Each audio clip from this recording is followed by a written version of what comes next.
মাথাভাঙা শহরের অনতিদূরে কুরসামারি ঈদগাহ ময়দান। আজ সকাল থেকেই ছিল এক ভিন্ন আবহ।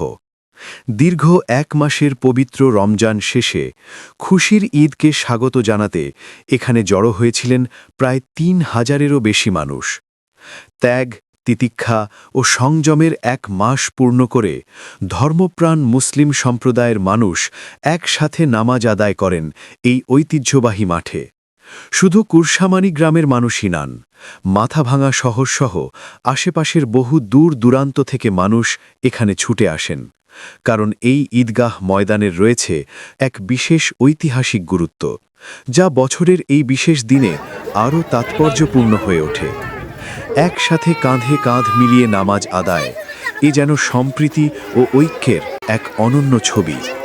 ছোট্ট কচিকাছা থেকে শুরু করে প্রবীণরা সকলেই আজ অংশ নিলেন এই পবিত্র অনুষ্ঠানে।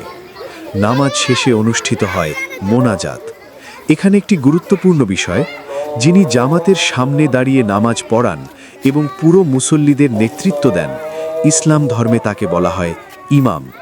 এই ইমাম সাহেবই আজকের মোনাজাতে বিশ্ব শান্তির বার্তা তুলে ধরেন।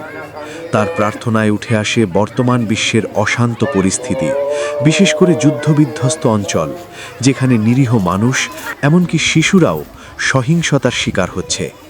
ইমাম সাহেব মহান আল্লাহর কাছে প্রার্থনা করেন, যারা আক্রান্ত তাদের যেন রক্ষা করা হয়, আর যারা আক্রমণ করছে তাদেরও যেন শুভ বুদ্ধি প্রদান করা হয়।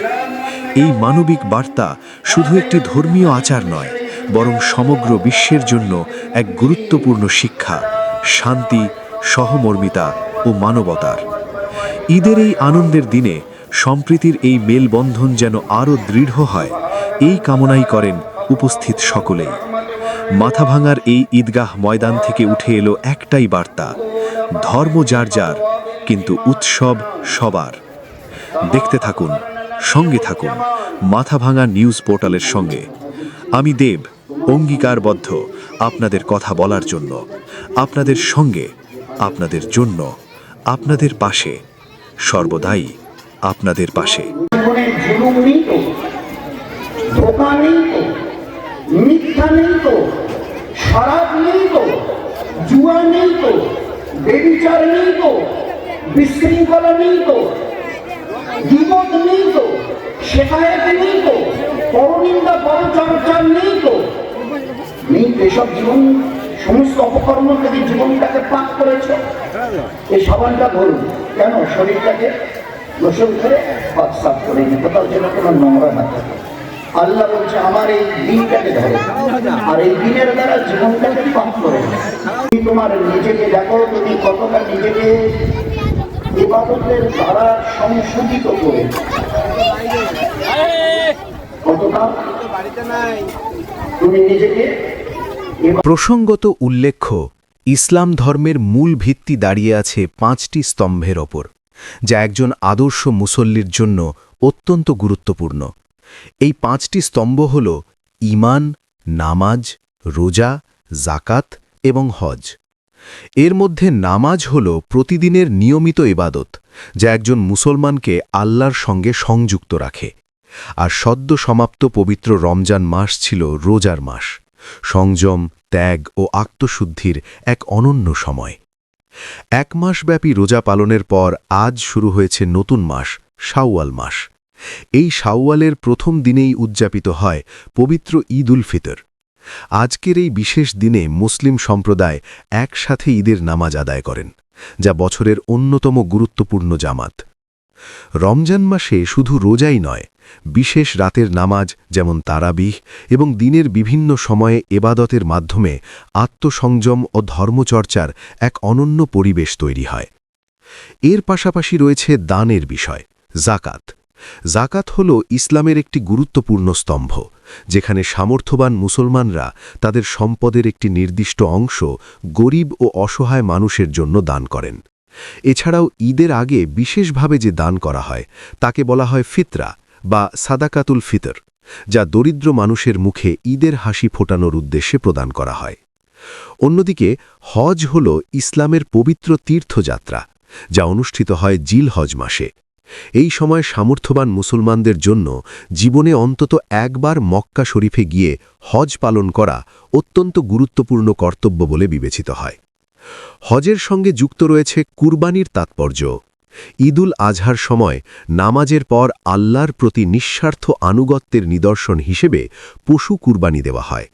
এর পাশাপাশি শয়তানকে প্রতীকীভাবে পাথর নিক্ষেপ করার রীতিও পালন করা হয়, যা মন্দের বিরুদ্ধে সৎশক্তির জয়ের প্রতীক।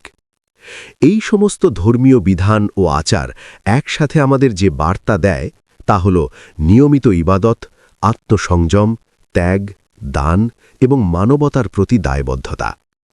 নামাজ আমাদের শেখায় শৃঙ্খলা, রোজা শেখায় সংযম, জাকাত শেখায় সহমর্মিতা, আর হজ শেখায় ঐক্য ও আত্মত্যাগ। এইভাবেই ইসলাম ধর্মের মূল বাণী অনুসরণ করে গড়ে ওঠে একটি শান্তিপূর্ণ, সহানুভূতিশীল ও সৌহার্দ্যপূর্ণ সমাজ।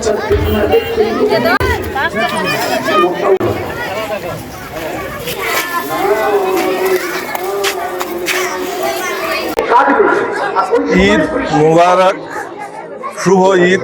আজ ঈদ উল ফিতর। মুসলমানদের বিশ্বে সবচেয়ে বড় দুটি উৎসব ঈদুল আজহা এবং ঈদুল ফিতর। আজকে ঈদুল ফিতর ত্যাগ, সংযম এবং সৌভ্রাতৃত্বের বার্তা নিয়ে এই ঈদ আমাদের সমাজে উপস্থিত হয়। দীর্ঘ মাসাধিক কাল ব্যাপী এই আত্মসংযম, ত্যাগ, তিতিক্ষা সেগুলো সব সম্পন্ন হয়ে আজ পরব উদযাপনের দিন। এই পরব সমস্ত কমিউনিটি, সমস্ত জাতির কাছে শান্তি, ভ্রাতৃত্বের বার্তা দিয়ে আজকের সমস্ত বিশ্বের শান্তি কামনা করে যে নামাজ পড়া হলো একসঙ্গে, সেখানে সৌভ্রাতৃত্বের বার্তা দেওয়া হলো। সেখানে কোনো আলাদা করে উঁচু নিচু, বিত্তবান নিম্নবিত্ত কেউ নেই, সবাই একসাথে বসে সেই নামাজ পাঠ করলেন এবং সমস্ত বিশ্ববাসীর জন্য শান্তি এবং সৌভ্রাতৃত্বের বার্তা দিলেন। তো সেই দিক দিয়ে দাঁড়িয়ে আজকের ঈদ এবং আজকের সমাজে বিশেষ তাৎপর্যপূর্ণ, যেখানে আজকে সমস্ত বিশ্বে লড়াই শুরু হয়েছে বিভিন্নভাবে। সেই রোজার মাস, যেটা শান্তির মাস, সেই শান্তির মাসে লড়াই থেমে থাকেনি। বিভিন্ন দেশগুলো আজকে আক্রান্ত। সেইখানে দাঁড়িয়ে আমরা একটাই বলতে পারি, আবার সেই মহান সৃষ্টিকর্তা ঈশ্বর বা আল্লাহ তাআলার কাছে একটাই আমাদের প্রার্থনা থাকতে পারে, সমস্ত বিশ্বে শান্তি আসুক, সবার মধ্যে সৌহার্দ্যপূর্ণ ব্যবহার আসুক, সৌভ্রাতৃত্ব আসুক এবং সবার মধ্যে ঘৃণা ভুলে আর একটা নতুন সমাজ তৈরি হোক। এবং এই বার্তাই এখান থেকে দেওয়া হলো। সেটা নিয়ে আজকের দিনের জন্য এটা গুরুত্বপূর্ণ। দেখতে থাকুন, শুনতে থাকুন, মাথাভাঙা নিউজ পোর্টালের সঙ্গে থাকুন। আমি আপনাদের জন্য, আপনাদের কথা বলতে, আপনাদের উৎসবে, আনন্দে, দুঃখে, রাজনীতিতে সব কিছুতে আপনাদের সঙ্গে আছি। ধন্যবাদ।